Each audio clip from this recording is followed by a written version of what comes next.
Hey guys, how's it going? This is HelpfulLockPicker here, and welcome back to my lockpicking homeschool series.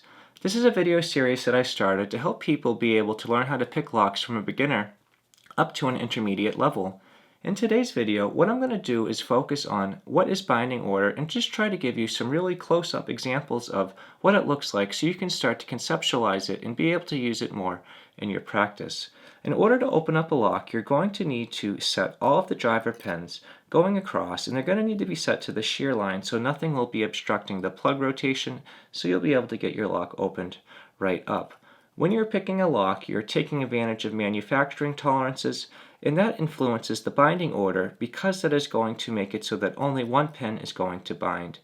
As you start to tension your lock, you're going to need to lift up on each individual pin, and you're going to need to find the one that feels like it is binding. One that is not binding is going to feel springy, and it is not going to have any real resistance on it. So when we pick this lock, the binding order can change in a few different ways, and I'm going to show that to you right now. So what I'm going to do right now is I'm going to apply a little bit of clockwise tension, and we're going to try to find the binding order when we pick it clockwise. So right now I am picking pin 5, and that just feels very springy, and I do not feel any resistance at all. Now moving on to 4, that continues to feel springy. 3 feels springy. 2 feels springy. And 1. Lifting up on that, I'm starting to feel some resistance. You may have heard a little bit of a click. Sometimes when you set a pin and it is able to squeeze past the shear line, you can hear the driver pin click as it sets. And now when I lift up on the key pin below it, it's just going to feel floppy, just like the weight of gravity is the only thing holding it. Now we're going to move on to the next pin, and we're going to try to do this systematically. So now moving on to pin 2, I'm going to lift up on that, getting some resistance. Got a click, and now the key pin below it feels floppy, and that feels set. Now moving on to 3, I'm going to lift up on that one. Got a nice click. That one feels set. The key pin below that feels floppy as well. Now moving on to 4. That one feels like it's binding up. I got a click. The key pin feels floppy below it, and that one feels set. So now you can see that we have been able to pick 1, 2, 3, and 4, and we can visually see that they're all set above the shear line, and the only pin that is going to hold us up now is 5. If we've been keeping track of our binding order, if we were picking this lock without a cutaway, you'd be able to know that pin 5 is the only one remaining. We're going to lift that up right now, and now we've gotten the lock opened up. But what happens if you pick a lock in a different way? What if I were to have tensioned it counterclockwise going the other way?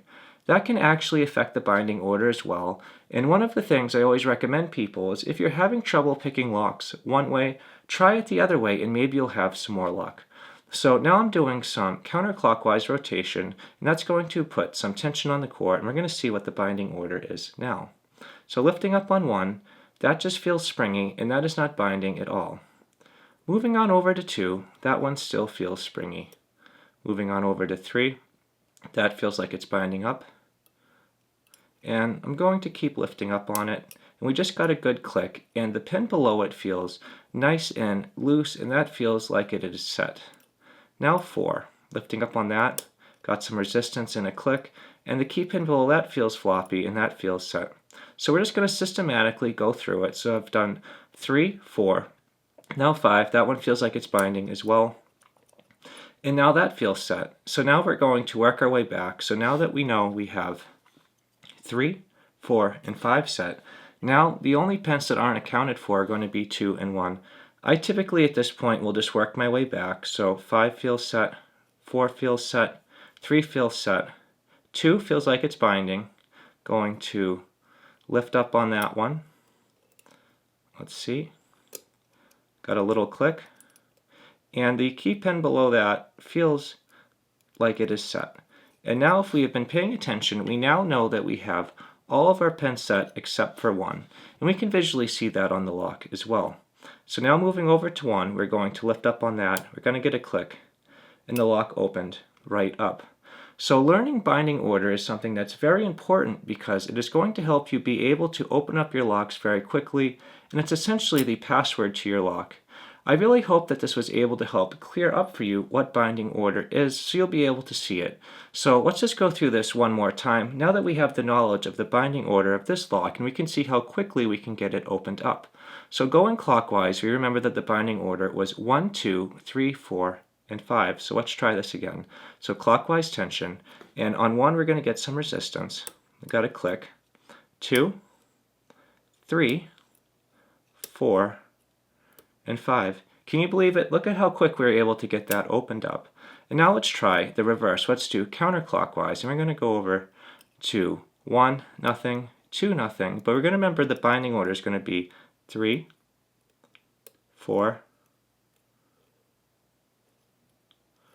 5,